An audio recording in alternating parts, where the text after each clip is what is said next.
All right, guys, I would like to welcome you back to the Entrepreneurship Educators Association Speaker Series. Yes, I know that is a mouthful. Today, I'm really excited. We've got a good friend of mine, and frankly, what I feel I've experienced the most elite high school entrepreneurship program in the country. And I know I'm going to create some consternation and some comments, but I think you're going to find out why in a moment. So our guest today is Steve Goldblatt, and Steve oversees the entrepreneurship and innovation program at the Illinois Math and Science Academy. Before we get into the interview, if you're not a member of the Entrepreneurship Educators Association, we are the world's only entrepreneurship association for high school students. Also, want to remind you, which most of you know about, Planet Pitch, which is the world's first high school social entrepreneurship program competition. So students will literally create social startups that actually have an impact to make the world a better place. And I would also be remiss if I didn't do a plug for the high school entrepreneurship guide, which was written by yours truly. Great way to augment your entrepreneurship class or provide to any high school entrepreneur that's interested in launching their own startup. So, without further ado, I would like to introduce our guest, Steve Goldblatt. Steve, welcome to the show. Thank you. So first of all, Steve, can you tell us a little bit about IMSA? And I don't want you to be modest. This is your chance to brag about IMSA and then the program, the entrepreneurship program as well. So IMSA is a public school residential in Illinois. We have been listed in the niche ratings as the number one public school in the country for something like 4 or 5 years. I think we dropped down 2 places this year. Not exactly sure why, but it's definitely unique. We're a STEM academy, and the kids come in here and they've already passed the test to get in, and really are the smartest kids I've ever met in my life. So you're obviously starting with very good students to begin with. Tell us a little bit about your entrepreneurship and innovation program. And I want to, one of the things that's really unique is a lot of universities have entrepreneurship and innovation programs, but it's extremely rare to see that at the high school level. So if you could talk about the entrepreneurship side and the innovation side, that'd be great. When I got here, the program basically consisted of one person who I I don't even know how to discuss this. I mean, he did one pitch competition a year, and he had probably about 10 kids that were coming in here, and they would learn the lean startup Hmm. basically through reading a book and then joining a couple of clubs that would were consisted of upperclassmen who had gone through this before. Right. The clubs remain. We have a club called Talent, Talent, Hmm. which is total applied learning for entrepreneurship. And basically, what they do is they use the lean startup, not Hmm. necessarily as an all encompassing way of teaching, but more of as a guide. And they Hmm. have a very gamified way of training um, underclassmen who decide to come in here and want to learn this. We're 100% voluntary, Hmm. and they come in and they learn through different games how to be an entrepreneur. Uh, that's one half of the program. Hmm. The other half is me as a, I guess you call it coach or mentor. And Hmm. what I do is basically an independent study type of program for students who have ideas and want to see how far they can take them. And they come in, they talk to me, and then we do weekly, monthly, daily, whatever they decide they want to do. We have one on one meetings where we kind of push them forward and get them to do different things. And it's really informal. Hmm. I don't believe formality in something like this, especially in high school, Right. with a program like entrepreneurship that requires formality Hmm. in some ways. But I don't believe it works for these students. I believe that the voluntary part of this is really the type of thing that pushes them to try and get something done.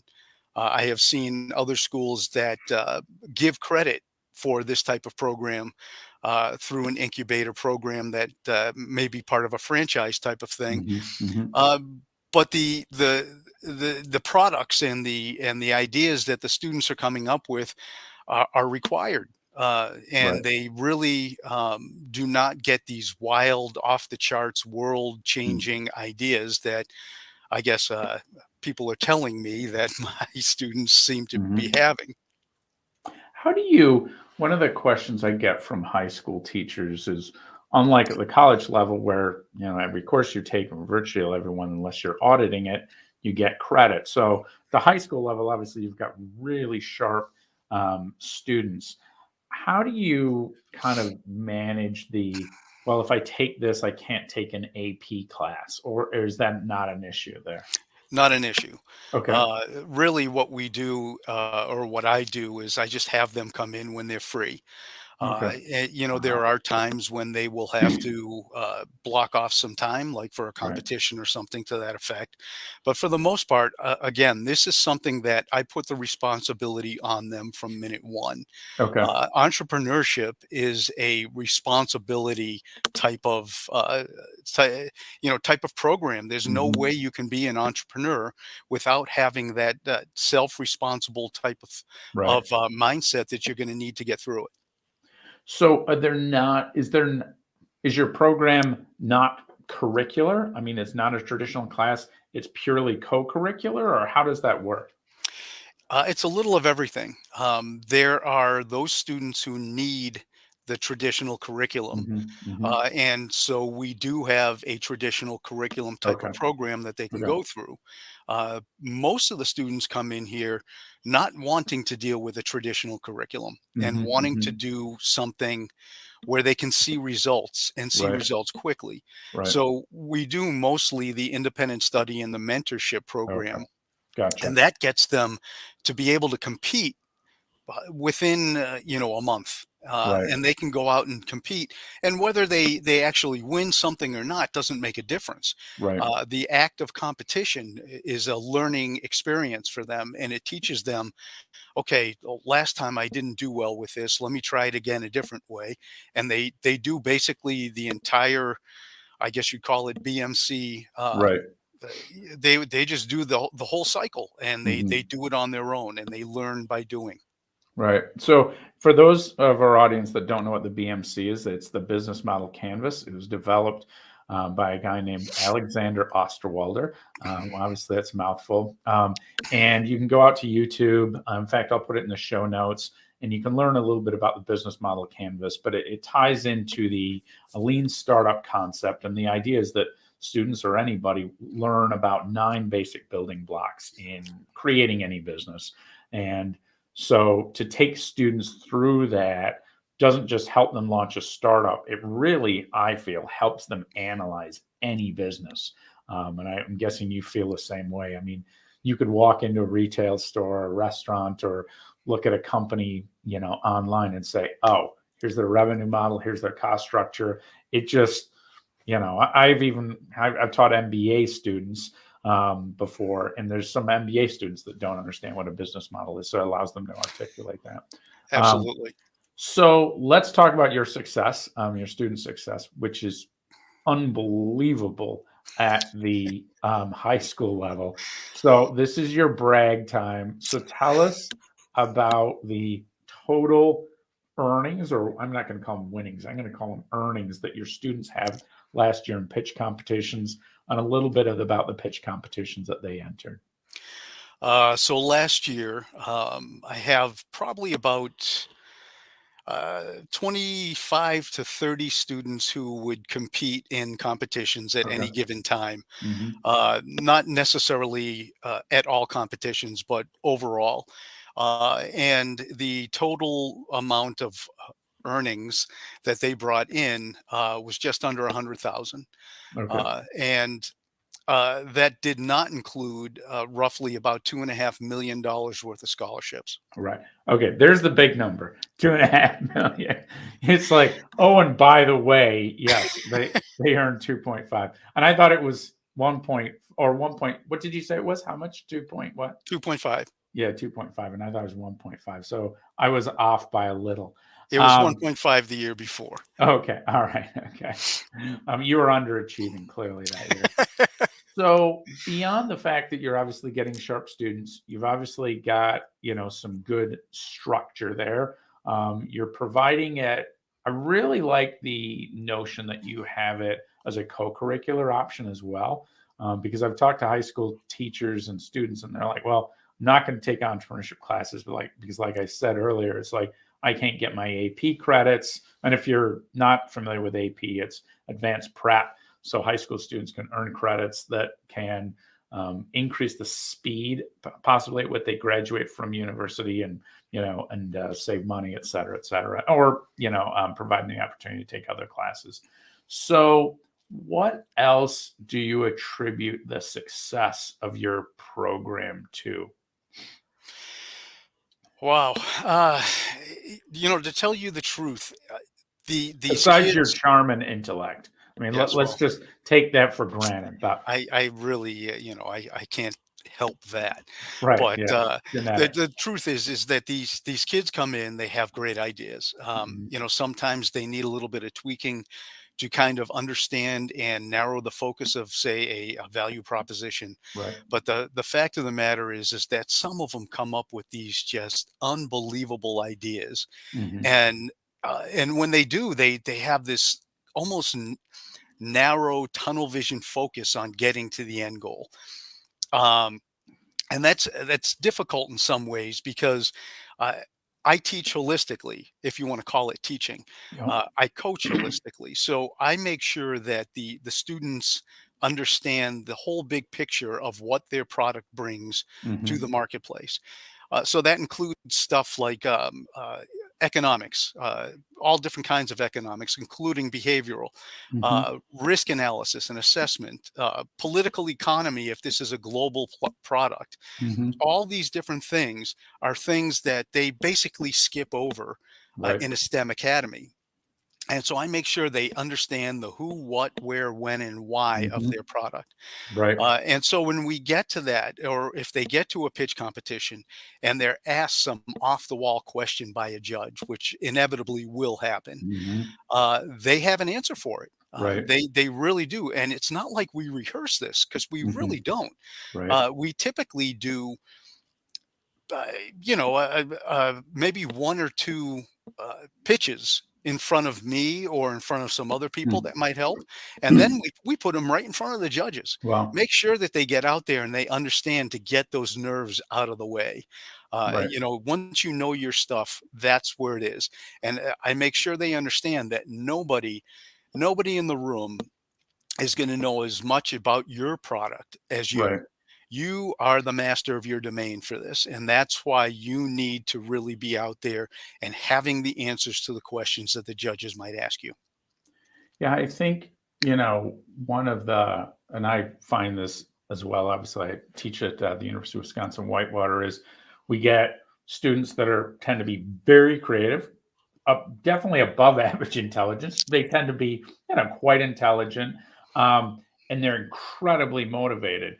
Many times I feel like, I've got a pack of bloodhounds and I need to like say, hang on a second. And I don't just pull back.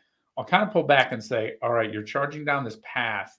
You're trying to find this. Let's just kind of step back and let's make sure we understand kind of you think you know the what, but let's talk about the how, and the why and the when of how this is going to happen. And that's what you've done, obviously, as well, so that they understand the business model behind it, not just focusing on the product or the service. At the risk of putting words in your mouth, would you concur with that? Absolutely.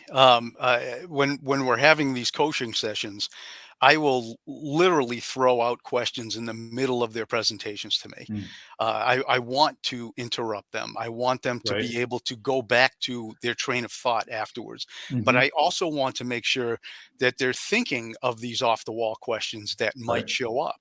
Okay. The other thing is that especially with gifted children that I deal with here, the gifted students, you have a lot of them that are not very uh, socially adept. We'll put it Hmm. that way. Right. And being in front of other people and having to pitch something is very difficult for them. Right. And I have had those students that are really wallflower type of students that kind of, even though they may be on a team pitching a Right. product at a Yeah. competition, they Yeah. kind of stand in the back and just let everybody else talk. Right. But by the time they get to a competition, if something comes up where the answer is something that they have, they know that answer because they've Right. thought this out beforehand. Hmm. You see these people bloom like that. They Right. just come out of their shell and they jump in to answer off the wall question that everybody else is stumped by. And Right. it's absolutely the most amazing thing in the world to Yeah. see. Magical. Yeah. And it's just amazing when you see these judges Hmm. see this person standing at the back of the team saying nothing, and then all of a sudden comes up with this brilliant Hmm. answer, and their mouths are sitting there open. Right. They don't know what to say or how to respond. Hmm. It actually happened twice in a really huge competition, where the team that did this ended up coming in second place, and it was a $10,000 prize. Wow. Wow. And uh, they didn't think it would happen because of just a kind of I would say lackluster performance. Right. And Right. this one student who just stood in the back and said nothing answered a question by the judges that was just spot on perfect, Hmm. Hmm. and that's what did it for him. So let's, as we kind of wrap up here, if you're a teacher and it's at a high school, it's just you've been handed an entrepreneurship class, or maybe you're teaching one already, and you want to take the entrepreneurship program beyond the class. Obviously, they're not going to go from, hey, I've got one class to a program like yours. In terms of stepping stones, what would you recommend to the next, whatever, two or three steps beyond just having a traditional entrepreneurship class? One of the things that I like to tell teachers in different disciplines, especially ones that may be working on entrepreneurship as a stipend teacher type of Hmm. thing, is recruit. Go out and talk to Hmm. the science teachers, the biology teachers, the physics teachers. Talk to them about students in their classes that Right. may be a little bit different in terms of their answers to questions, Hmm. that may not be thinking in the same straight stem line that everybody Right. uses in here.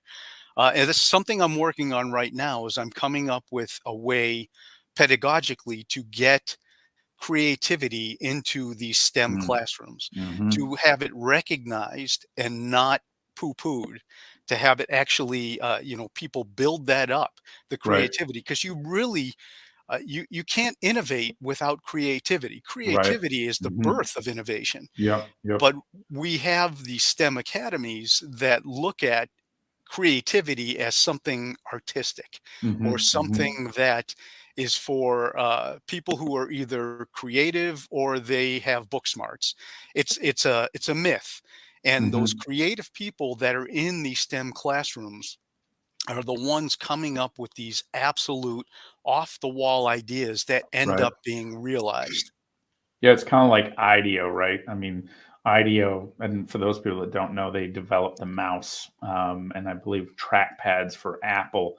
They don't just have engineers, and they don't just have, creative types. It's a mix of both. And then I think, to your point too, everybody has these innate abilities within them. It's just a question of how do we tap those and bring those out, right? Um, Absolutely. Okay, well, hey, if people want to learn a little bit more about IMSA, they can go to imsa.edu. Again, this was the Entrepreneurship Educators Association Speaker Series. You can learn more about us and join us at myeea.org. A big thanks to Steve. I'm sure we're going to have you back on the show again, just because the insights are so powerful and the achievements are incredible. And the fact that you can, help, the traditional teacher that just has one class and give them tips to get to the next level, even when they don't have a lot of resources, I'm sure that's going to engage a lot of folks in our Facebook group. That's the other thing I should mention. We have over 600 high school entrepreneurship teachers in our Facebook group. So you can go out to Facebook and just type entrepreneurship educators. It's totally free assignments, all sorts of resources. So check us out there. Again, Steve, thanks for your time today, and best wishes with the beginning of this semester. Great. Thank you. I appreciate being here. All right. Thanks, Steve. Bye.